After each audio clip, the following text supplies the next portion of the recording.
Hague to a new defense investment pledge of 5%. Germany will meet our new spending target well before the 2035 deadline.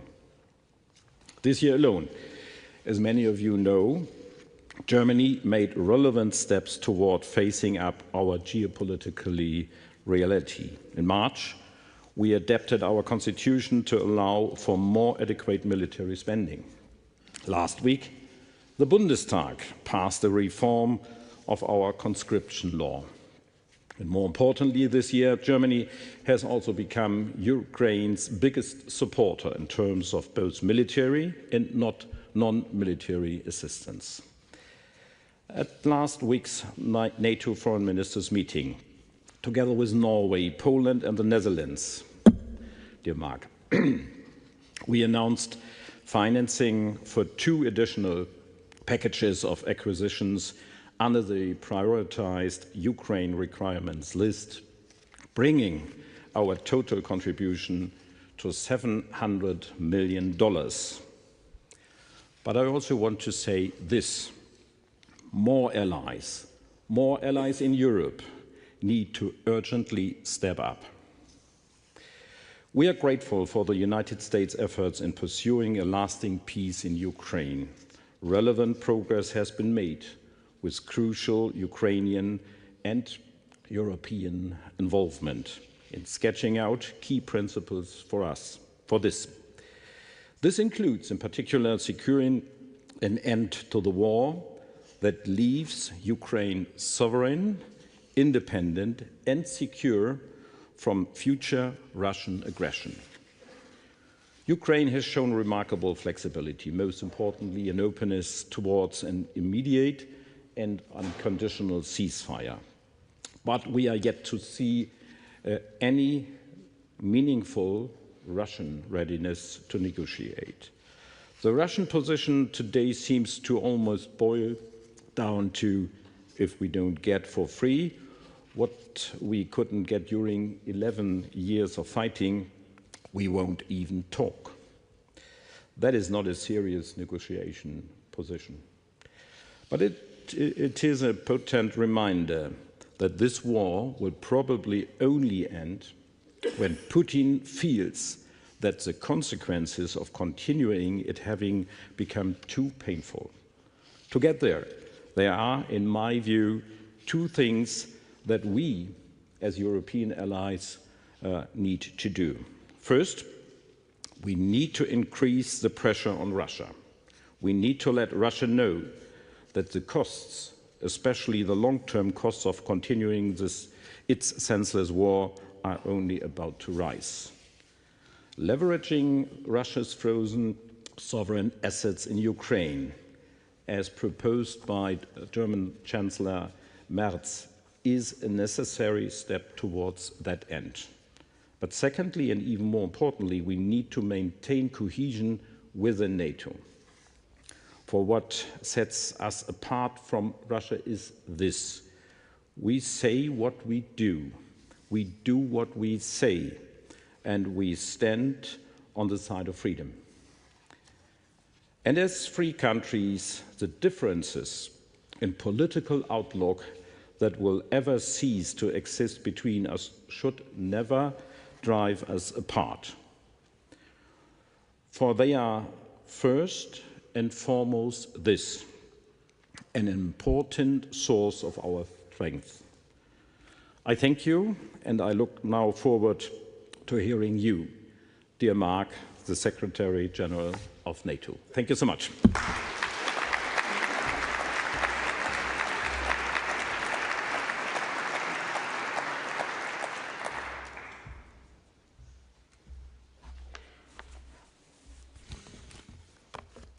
Well, dear Johann, dear Detlef, dear Wolfgang, good afternoon, and of course, good afternoon to all of you, and thank you for the warm welcome. It is always good to be in Berlin. Just over 36 years ago, on a now famous night in November, NATO Secretary General Manfred Wörner jumped in his car and drove through the night to Berlin. In the rush, he forgot to tell his staff in Brussels where he was going. Manfred was heading home to Germany to join the crowds celebrating the fall of the Berlin Wall. Today, a section of the wall stands at NATO headquarters. It was a barrier to keep people in and ideas out. And now it is a monument to the force of freedom, a reminder of the power of unity and a lesson that we must stay strong, confident and steadfast. Because the dark forces of oppression are on the march again. I'm here today to tell you where NATO stands and what we must do to stop a war before it starts. And to do that, we need to be crystal clear about the threat. We are Russia's next target. And we are already in harm's way. When I became NATO Secretary General last year, I warned that what is happening in Ukraine could happen to allied countries too. That we had to shift to a wartime mindset. This year we took the big decisions to make NATO stronger. At the summit in The Hague, allies agreed to invest 5% of GDP annually in defense by 2035. We agreed to increase defense production across the alliance. And we agreed to continue our support to Ukraine. But this is not the time for self-congratulation. I fear that too many are quietly complacent. Too many don't feel the urgency. And too many believe that time is on our side. It is not. The time for action is now. Allied defense spending and production must rise rapidly. Our armed forces must have what they need to keep us safe. And Ukraine must have what it needs to defend itself. Now. Our governments, parliaments, and our citizens have to be in this together, so that we can continue to protect peace, freedom, and prosperity, our open societies, our free elections, and a free press. We must all accept that we must act to defend our way of life now. Because this year, Russia has become even more brazen, reckless and ruthless towards NATO and towards Ukraine. During the Cold War, President Reagan warned about the aggressive impulses of an evil empire. Today, President Putin is in the empire-building business again. He is throwing everything he has at Ukraine, killing soldiers and civilians, destroying the havens of humanity, homes, schools and hospitals. So far this year, Russia has launched over 46,000 drones and missiles against Ukraine. Russia is likely producing 2,900 attack drones a month and a similar number of decoys to distract air defenses. And in 2025, Russia produced around 2,000 land attack cruise and ballistic missiles. It is close to peak production. And while Putin is trying to destroy Ukraine, he is also devastating his own country. There have been over 1.1 million Russian casualties since he began his war in 2022. And this year, Russia has lost, on average, 1,200 troops a day. Think about that. More than 1 million casualties so far and 1,200 a day killed or wounded this year alone. Putin is paying for his pride with the blood of his own people. And if he is prepared to sacrifice ordinary Russians in this way, what is he prepared to do to us? In his distorted view of history and the world, Putin believes that our freedom threatens his stranglehold on power and that we want to destroy Russia. Putin is doing a good job of that all by himself. Russia's economy is now geared to wage war, not to make its people prosperous. Russia is spending nearly 40% of its budget on aggression. And around 70% of all machine tools in Russia are used in military production. Taxes are going up, inflation has skyrocketed, and petrol is rationed. Putin's next presidential campaign slogan should be, "Make Russia weak again." Not that he is troubled by free and fair elections, of course. And how is Putin able to continue his war against Ukraine? The answer is China. China is Russia's lifeline. China wants to prevent its ally from losing in Ukraine. Without China's support, Russia could not continue to wage this war. For example, about 80% of critical electronic components in Russian drones and other systems are made in China. So when civilians die in Kiev or Kharkiv, Chinese technology is often inside the weapons that kill them. And let's not forget that Russia also relies on North Korea and Iran in its fight against freedom, with ammunition and military equipment. So far, Putin has only played the peacemaker when it suits him, to buy time to continue his war. President Trump wants to end the bloodshed now, and he is the only one who can get Putin to the negotiating table. So let's put Putin to the test. Let's see if he really wants peace, or if he prefers the slaughter to continue. It is essential that all of us keep up the pressure on Russia and support the genuine efforts to bring this war to an end.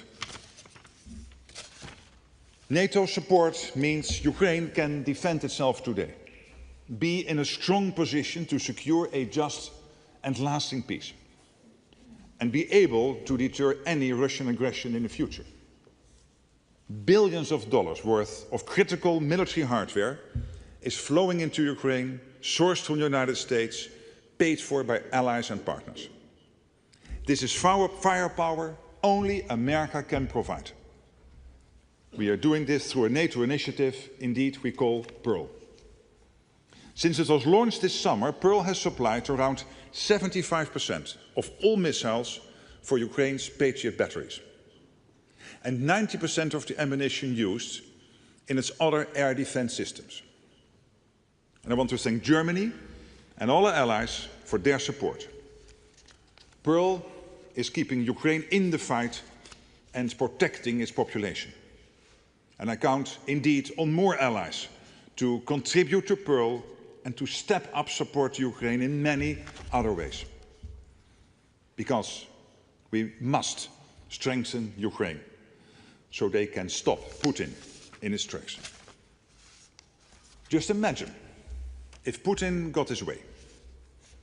Ukraine under the boot of Russian occupation.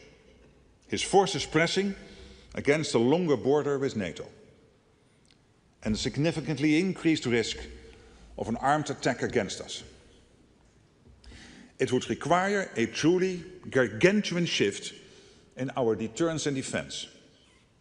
NATO would have to substantially increase its military presence along the eastern flank. And allies would have to go much further and faster on defense spending and production. In such a scenario, we would long for the days when 3.5% of GDP on core defense was enough. The number would grow massively. And with that imminent threat, we would have to act fast. There would be emergency budgets, cuts to public spending, economic disruption, and further financial pressure. In that scenario, painful trade-offs would be unavoidable, but absolutely necessary to protect our people. So let's not forget, Ukraine's security is our security. NATO's own defenses can hold for now. But with its economy dedicated to war, Russia could be ready to use military force against NATO within 5 years. Russia is already escalating its covert campaign against our societies. Russia's list of targets for sabotage is not limited to critical infrastructure, the defense industry and military facilities. There have been attacks on commercial warehouses and shopping centers, and explosives hidden in parcels. And Poland is now investigating sabotage against its railway network. This year we have seen reckless airspace violations by Russia, whether it is drones over Poland and Romania or fighter jets over Estonia. Such incidents put lives in danger and raise the risk of escalation. And while we often think of the risk primarily in terms of our eastern flank, Russia's reach is not limited to land. The Arctic and the Atlantic are additional avenues. A reminder yet again of why this alliance has been so crucial for so many years on both sides of the Atlantic. So we are working together to ensure the safety and security of all allies, on land, at sea and in the air. We have increased our vigilance and strengthened our deterrence and defense along the eastern flank with Eastern Sentry. And we continue to protect our critical infrastructure at sea with Baltic Sentry. NATO's response to Russia's provocations has been calm, decisive and proportionate. But we need to be prepared for further escalation and confrontation. Our enduring commitment to NATO's Article 5, that an attack on one is an attack on all, sends a powerful message. Any aggressor must know that we can and will hit back hard. And that is why we made the crucial decisions in The Hague on defense spending, on production and support for Ukraine. And yes, we are seeing important progress. Look at ammunition production. We have seen a six-fold increase in European production of 155mm artillery shells compared with 2 years ago. I visited a new factory in Germany, in Unterlüß, this year, which plans to produce 350,000 artillery shells a year. Germany is fundamentally shifting its approach to defense and industry to increase defense production. And the investments Germany is making in its armed forces are extraordinary. Around 152 billion planned for defense by 2029, 3.5% of its GDP by 2029. Germany is a leading power in Europe and a driving force in NATO. German leadership is essential for our collective defense. Its commitment to doing its fair share for our security is an example to all allies. We need to be ready, because at the end of this first quarter of the 21st century, conflicts are no longer fought at arm's length. Conflict is at our door. Russia has brought war back to Europe, and we must be prepared for the scale of war our grandparents and great-grandparents endured. Imagine it, a conflict reaching every home, every workplace. Destruction, mass mobilization, millions displaced, widespread suffering and extreme losses. It is a terrible thought. But if we deliver on our commitments, this is a tragedy we can prevent. NATO is here to protect 1 billion people on both sides of the Atlantic. Our mission is to protect you, your families, your friends, and your future. We cannot let down our guard, and we won't. I count on our governments to keep up with their commitments and go further and faster, because we cannot falter or fail. Listen to the sirens across Ukraine. Look at the bodies pulled from the rubble. Think of the Ukrainians who might go to sleep tonight and not wake up tomorrow. And what is standing between what's happening to them and what could happen to us? Only NATO. I have a duty as Secretary General to tell you what lies ahead if we don't act faster, invest in defense and continue our support for Ukraine. And I know this is a hard message as we head towards the festive season, when our thoughts turn to hope, light and peace. But we can take courage and strength knowing that we stand together in NATO, with determination and the knowledge that we are on the right side of history. We have a plan, we know what to do, so let us deliver. We must. Thank you.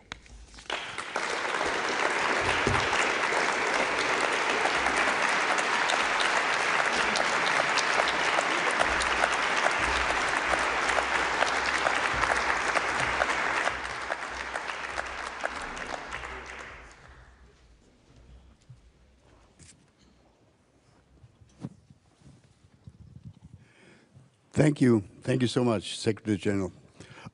Great speech, if I may say. We don't have a lot of time. We have approximately, because Secretary General has an important follow-on meeting, we have approximately 20 minutes. So if you have a good question to ask, let me know. But let me use my privilege of sitting up here by asking the first question of both of you. Everybody knows, as has been said publicly, that we have entered what appears to be a critical moment in the negotiations about how to end and when to end the Ukraine war. I'd really like to have your view and your view also, Foreign Minister. How close are we? Do you really believe that there is, you've expressed some skepticism in your remarks, that there is a willingness by the Russian side to sign a quote-unquote deal? How close are we?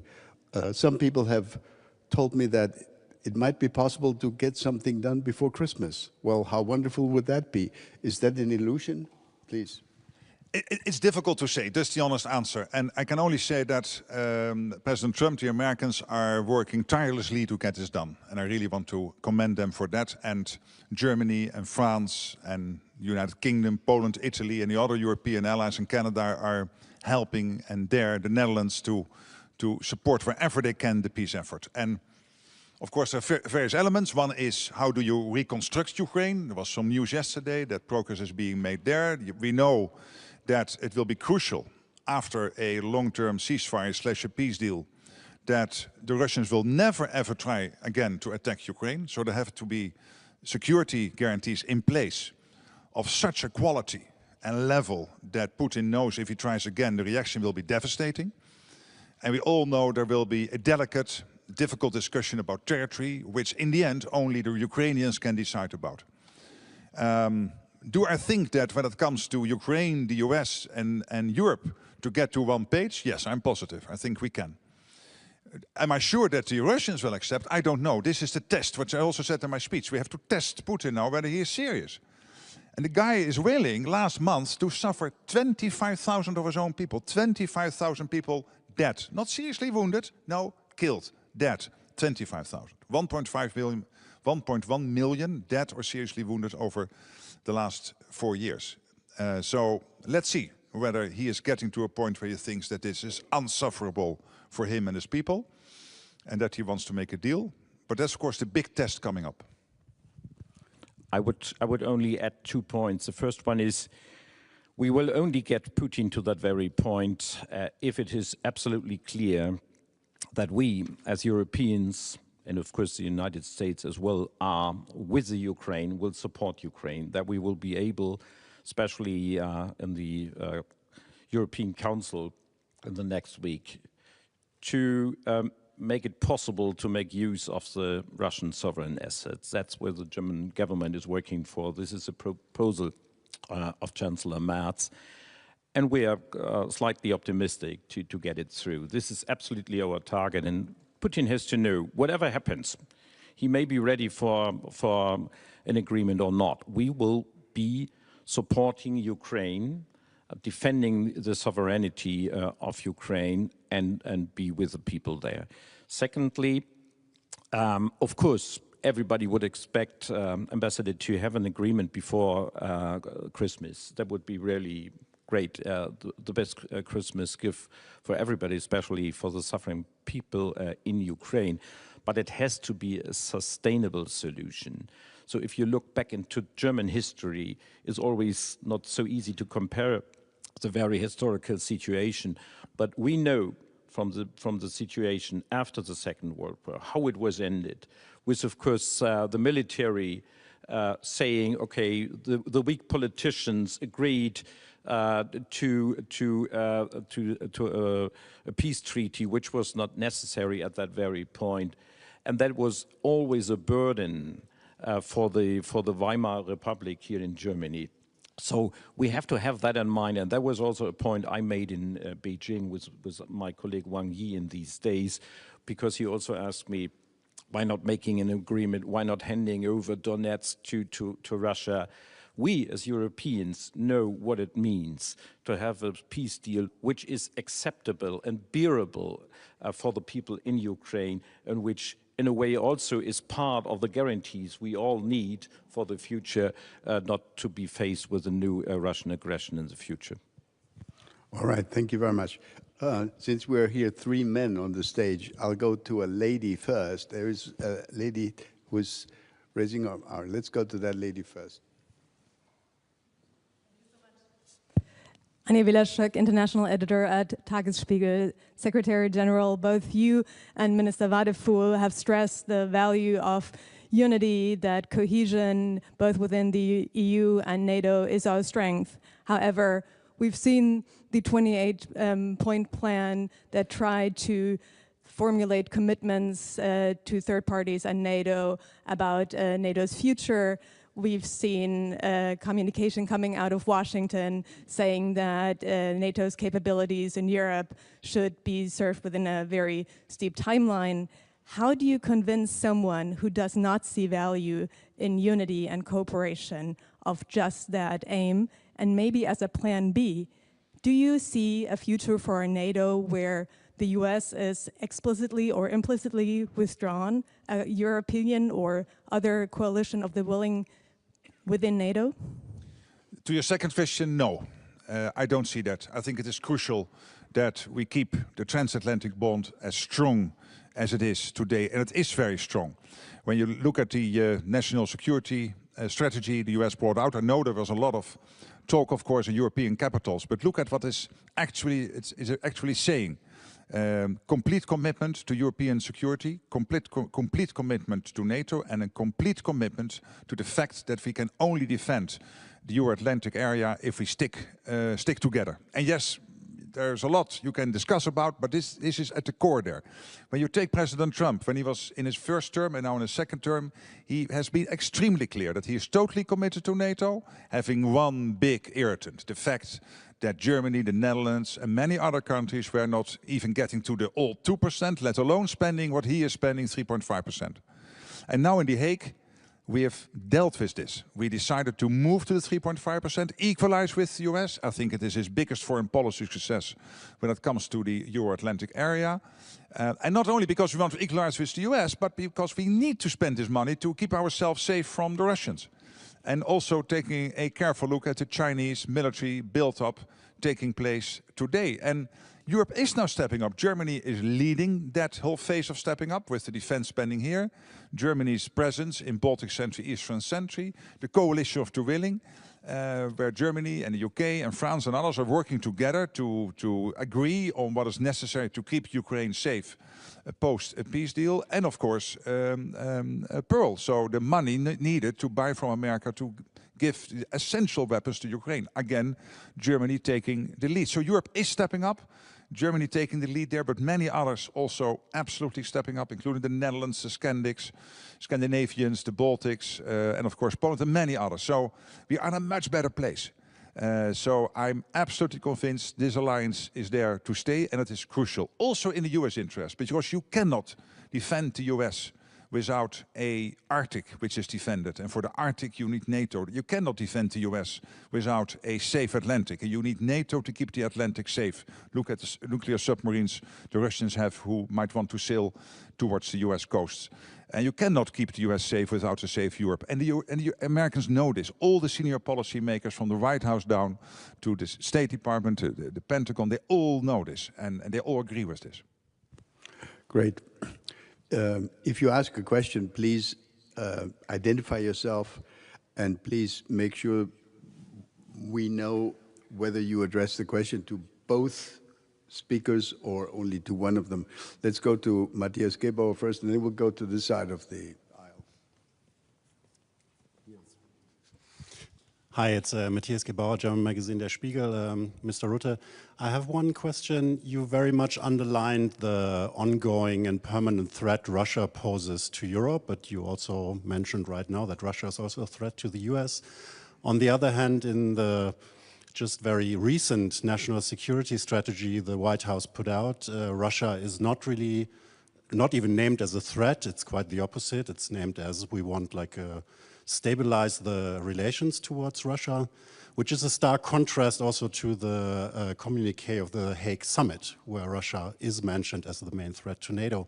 How, as NATO Secretary General, how do you want to align these two views? And did you already talk to President Trump about the contents of the national security strategy and this very opposing lines towards Russia? Well, again, let me tell you what I'm in all my discussions with the United States when it comes to NATO, when it comes to the defense of the US itself and the collective defense of the Euro-Atlantic. And I don't want to repeat the previous question because we do not have so much time, but let me refer to my reaction to the previous question. I think there's the evidence that the US is not in NATO only because they didn't want to repeat the mistake after the Second World War, they made after the First World War, of not being involved. They are in NATO because it is providing them with the direct security they need for their future. And it has to do, of course, with Europe. And that's clear in the NSS, in this national security strategy, that they're completely committed to the European security, NATO security, and working together. But it also has to do, as I said, with the Arctic and the Atlantic. These are three key elements of NATO which are there not only to keep Europe safe, but to keep the whole of the Euro-Atlantic safe. And when it comes to the Indo-Pacific, they also, of course, have to spend time there. That's clear. And NATO is not directly involved. We have a close cooperation with many countries there in this Indo-Pacific Four Cooperation.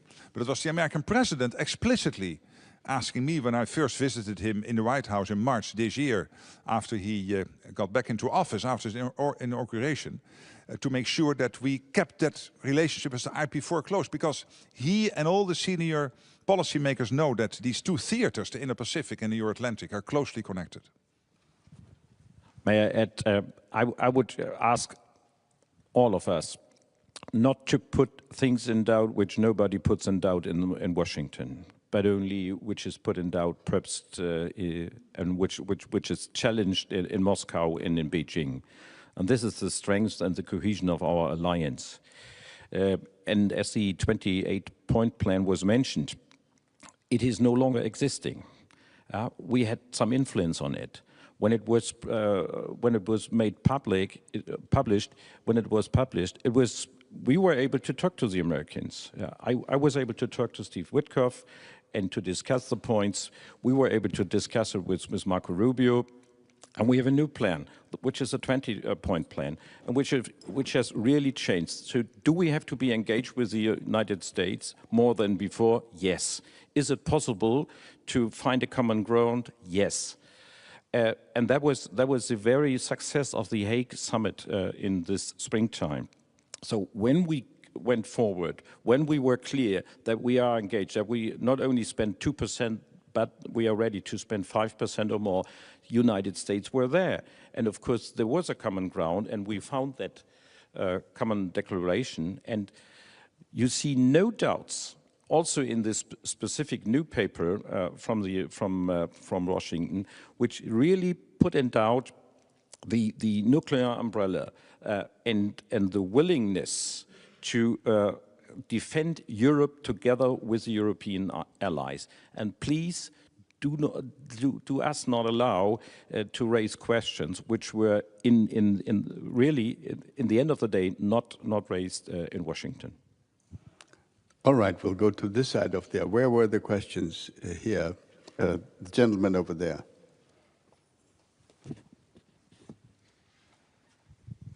Jan Dąbiński, Polish ambassador to Berlin. One question to Secretary General.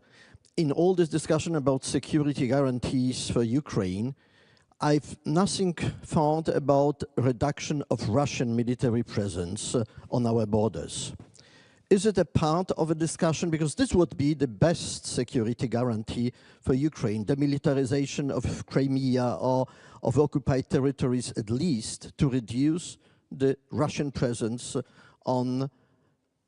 against Ukraine and against us.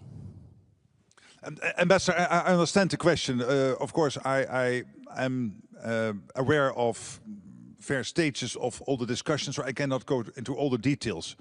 But what I was talking about was primarily focusing on making sure that whatever the military power of the Russians, and at this moment that's considerable given their extreme investments now in defense, total defense budget $200 billion, and with their purchasing power, that's about the same as the whole of European NATO is spending on defense in terms of purchasing power.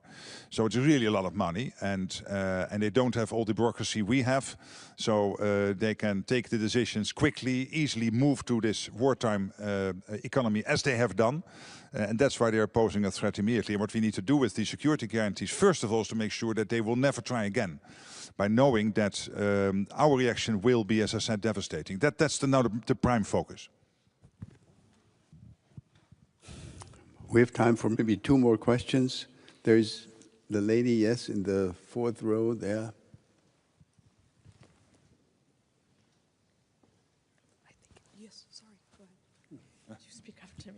Sorry, my name is Anne Hoed-Herkes. I'm the chair of the Königswinter organization.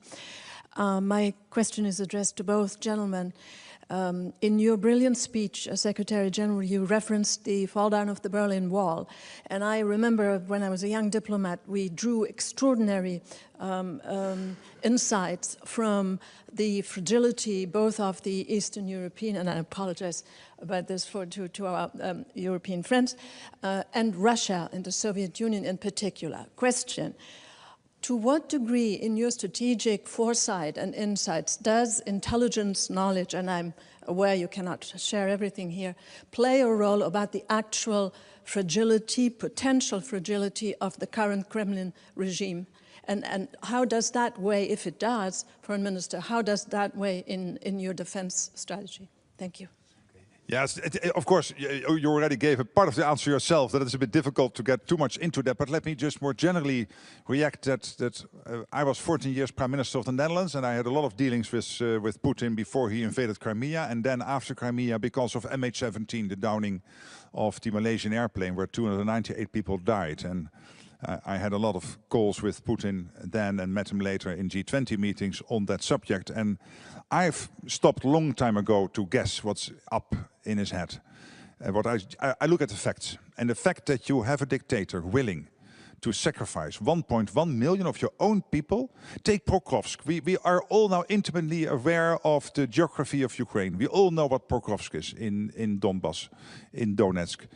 And that small city of 60,000 people, they started the onslaught on that city in the summer of 2024. It is now the end of 2025. They still have not captured it. And in the meantime, on this front line, they are losing, last month, 25,000 people getting killed. If you have a dictator willing to do this, because you have this crazy idea of some historical whatever he has, then you have to be very careful. And we have to stand ready. And that's why it is crucial that the biggest economy in Europe, and that is Germany, with its enormous power, has decided already under Scholz with the Zeitenwende, and then with Chancellor when this government was formed in March, even before the government was formed, under leadership of now Chancellor Merz, to make this extraordinary investment in this defense. It is crucial. Please, I know also in Germany some people are questioning, do we really need to do this? Yes. If you love the German language and you do not want to speak Russian, it is crucial. It is a sine qua non, because otherwise this guy will not stop with Ukraine. That's, I think, what we have to be very watchful of. I could only add there are some more good reasons, but only to speak German. We'll have to speak German. But yes, I know that. But let me please only perhaps one consideration. We do see that our sanctions are in place and that they have effects on the Russian economy. And of course it works. Nobody knows exactly and could define what it means for the decision-making process of Mr. Putin and his comrades. Okay, but it works on the ground, and I would only encourage all of us to go consequently alongside with this way forward, because sanctions are the only, besides the military support for Ukraine, are really pressuring Russia, and in the end of the day, of course, it will play a role in his last decision. We have time for one last question. Jana, over there. Jana Pulirin, European Council on Foreign Relations. Just one quick question coming back to the US national security strategy. There is a passage in there saying that the US wants to rebalance strategic stability in Europe. Coming back also to the nuclear aspect, how do you interpret this? What does that mean? What is the US thinking behind rebalancing strategic stability with the Russians in Europe? Well, what we have seen over time, of course, is that basically let Russia to the side for a moment, but when we look at the American foreign policy and its approach to NATO, first of all, there was this big irritant of the European and Canadian allies not spending the same as the Americans were spending. That is now dealt with. And again, Germany, even 6 years before the 2035 deadline, getting to this 3.5% crucial. Then the Americans have always been clear also that they expect Europe to do more. To do more of the heavy lifting. And why is that? Because the US also has to concentrate on the Indo-Pacific and other parts of the world, knowing that these theaters are more and more getting interconnected. So that's what you will see over the coming years, a shift. Not dramatic, but to some extent in Europe we will have to take care more of our own defense. This whole rumor about 2027 is not right. US has also confirmed that, so that's off. This Reuters report on Friday was not right. But more generally, yes, it is clear that Europe will have to step up, and that's exactly what we are doing. And is there room of enhancement? Of course there is. I would only add one point. We should not only concentrate on the so-called end question, because we have some restrictions also legally binding for Germany, but we have some other qualities like deep precision strike capabilities, and that's where we are concentrating on, and that has similar effects and can have similar effects. Thank you. Thank you very much. I know I have to apologize to all those who wanted to come in, but we've really run out of time. I apologize. The one thing I know is that these two gentlemen will meet again at a certain event in Munich in mid-February, and some of you will also be there. I'm sure many of the journalists, media people will be there. So let's meet again in February, hopefully with good news, better news then than the news we've had in recent days and weeks. Thank you all for participating. Let's give our two speakers a round of applause, please.